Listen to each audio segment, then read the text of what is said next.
So let's talk about $750,000.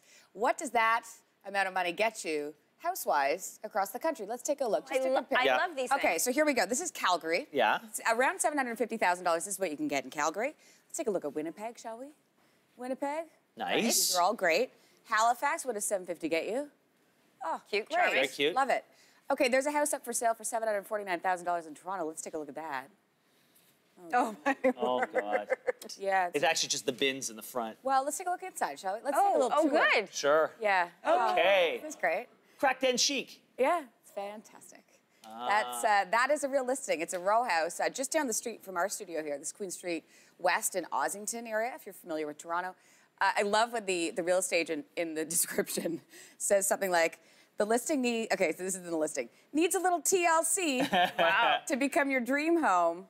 But Linz, this is your side hustle as well. You and your husband do this I'm not for a gonna living. lie. I saw this listing 2 days ago, but we don't touch row houses just because it's really complicated when you're attached on both sides. Yeah. And a lot of people commenting on this saying, well, it's a tear down. Well, guess what? You can't tear this down. But could you see potential in that? Yeah, Yeah, I walk into a lot of houses that look similar to this and get excited. So I'm on the opposite end of the spectrum. Okay, we've been talking about all the snow that's been happening, especially on the East Coast. Let's take, well, hold on, actually. Let me talk about Montreal. Montreal, and like many cities, when there's a huge snowfall, there's a ban on parking so they can get the plows through to plow away. Well, this one vehicle was, I guess, parked on the side of the street, so this police officer pulled up to it. Let's take a look at this shot. Pulled up to it. And was like, oh, this is weird. I got to ticket this, I guess, because we've got to plow the streets. And then called for it. Well, then called for backup because it was like, wait, this is interesting. This is awesome. You know what this is? It's just snow, isn't it? It's just snow. It's just snow. Somebody was messing with them, and they were so confused. And doesn't it look like a DeLorean? Yeah, it really does. I wonder how long it took. There you go. There's DeLorean just for reference. I bet the cops in Montreal were looking for a reason to ticket somebody. They're like, you know, can we give a ticket to somebody for building a snowman? Seems to be their favorite hobby. And you know what's funny? It looks like whoever created this put like a fake windshield wiper there. Yeah, it's so good. For the ticket. Okay, so what do you do when you don't want to pay the excess baggage fee?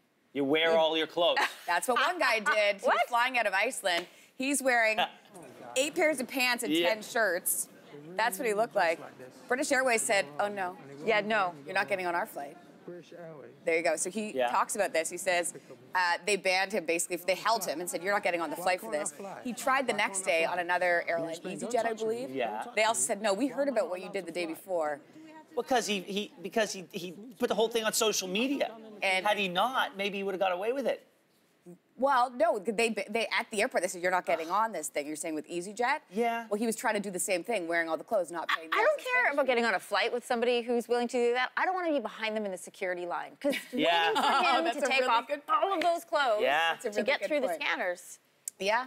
I don't know. Anyway, he wants to take them to court, which is what he was tweeting them about. Well, that's interesting. It is an interesting conversation. I wonder, I know that in Canada we have, there have been questions, human rights questions around overweight people and do they need to, certain airlines wanted to charge them more for the same seat. And I think there was a human rights complaint about that. So it'd be interesting to see how that's been resolved in the UK because essentially he's padding himself up. Right. And so it'd be interesting to see how that one falls. Isn't the concern here more security? Like, what can you be hiding in the layers of clothing? And that's the argument here.